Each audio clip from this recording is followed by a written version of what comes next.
Yo mebel qilgan, yo shit qilgan qo'llaring sinsin deysizmi? Bu shitni ochib, o'chirib nimalardir qilish uchun tepaga chiqasiz. Keyin buni manidan bir narsalarni ko'rasiz.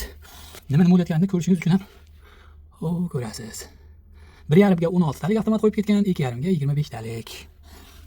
Simlar, mazami ulangan, sochilgan. Xo'sh. Blokda nelar yotibdi mana qolib. Men tozalab qo'ydim men ham. Dasturni bir yaxshiroq joyga qo'ying. Hozir nimadir ishlamasa shu bilan tamom. Kim buni o'chirib kim yoqadi? Na o'zi bor, hech bo'lmasa o'tib ketib qolsa tomoy qilish uchun. Bunga qanaqa qilib ishlaysan endi buni? Bu mebelni buzish kerak, buni ishlash uchun bunda. Tepa ochilmas ekan. Tepa ochilmas ekan. Tepa ochilmasa nima kerak bo'ldi? Qanaqa baho berasizlar endi? Joy ashincha bo'ladi. Bu tarafga qo'ysa bo'lardi. Bu tarafda ham joy bor.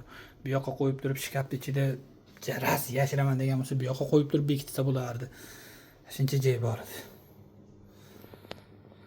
Iltimos, keyin sizlardan keyin keladigan odam ham oson ishlasin. Klient o'zi ham o'chiradigan paytda nimadir bo'lsa, tars-turs bo'lsa, uni ustiga kabel ishlatilmagan, boshqa bo'lmagan o'chirib yoqa olsin.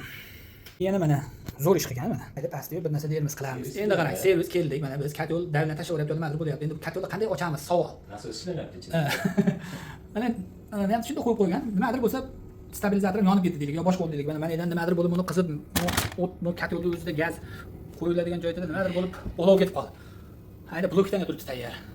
Shunday yoqib yuborsang, yoqib yuboraman degan. Bu endi bu endi narsa demayman. O'z fikrlaringni aytinglar. Bu yerda mebelchi aybdormi? Buni qilgan aybdormi?